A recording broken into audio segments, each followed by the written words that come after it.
खेत खजाना में आपका स्वागत है। आज 25 अगस्त है और दिन है रविवार। आज जैसा कि कल वायदा किया गया था आपसे कि कल सरसों पर एक को थोड़ा सा खाका खींचने का प्रयास करेंगे। मोटा मोटा जो एक अनुमान सामने आ रहा है वो इस प्रकार है कि सरसों का जो अब अवेलेबिलिटी का जो मामला है वो बहुत पुअर हो गया है, बहुत कमज़ोर हो गया है।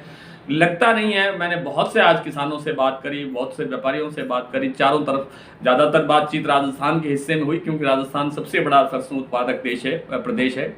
और सरसों का जो मैंने जिन से भी बात करी उन सब का ये कहना है कि अब किसानों के पास सरसों नाम की चीज़ नहीं है। इसीलिए इतने मतलब उठापटक के बावजूद, इतने भाव ऊंचे आने के बावजूद जो आवक है उसमें सुधार नहीं हो रहा है। और कहा ये जा रहा है, जानकार लोग, विशेषज्ञ लोग ये कहते हैं कि जी नहीं, अभी जैसे जैसे दिवाली नज़दीक आएगी तो आवक बढ़ेगी और आवक बढ़ेगी तो प्रेशर बढ़ेगा और बाज़ार नीचे आएगा और जो नेफेड की बिक्री है उसमें भी बढ़ोतरी होगी। मेरा ये जो व्यक्तिगत मानना है वो ये है कि नेफेड की बिक्री का अब तक तो प्रेशर आया नहीं है। हालांकि उन्होंने अब तक लगभग 90,000 जो टन सरसों है उसकी बिक्री की है, जो 1 लाख से कम है। तो उनके पास अभी भी 26 लाख टन सरसों का जो स्टॉक है वो मौजूद है। इसके बावजूद मुझे नहीं लगता है कि अब सरसों का जो नेफेड की जो बिक्री आएगी उसका कोई दबाव सरसों के बाज़ार पर आएगा। यही अगर 2 लाख 3 लाख बोरी के बीच में आवक रही, ध्यान से सुनने की बात है, 2 बातें, सिर्फ 2 बातें, कि अगर ये 2 या 3 लाख बोरी की आवक दैनिक रही, इससे सुधार नहीं हुआ, इससे वृद्धि नहीं हुई, इसमें कोई ज़्यादा आवक नहीं बढ़ी, और दूसरा विदेशी तेलों में कोई बहुत बड़ी गिरावट नहीं आई, तो सरसों के भाव में ठीक ठाक और बेहतर सुधार देखने को मिल सकता है।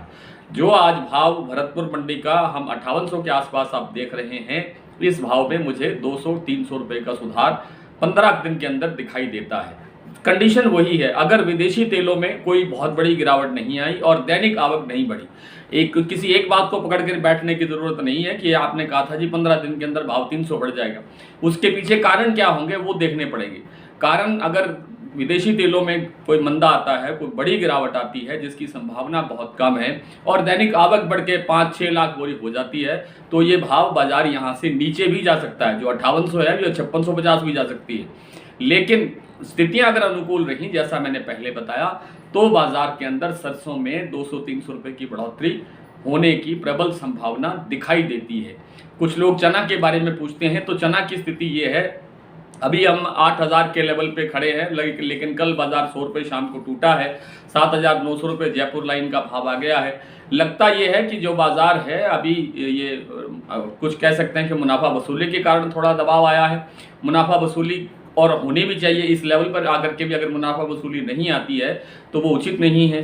अब आगे चूँकि त्योहारी सीजन है, विदेशों से जो आयात हो रहा है चना वो पड़ते में नहीं है। इन सब कारणों से आगे चने के अंदर अभी भी 200-300 रुपये या 500 रुपये यानी 8,500 का लेवल देखने को मिल सकता है इस सीज़न में। और इस बार लगता ये है कि चने की बिजाई भी बढ़ने की संभावना बन रही है। आज इतना ही, कल आपसे फिर मुलाकात होती है, तब तक के लिए नमस्कार।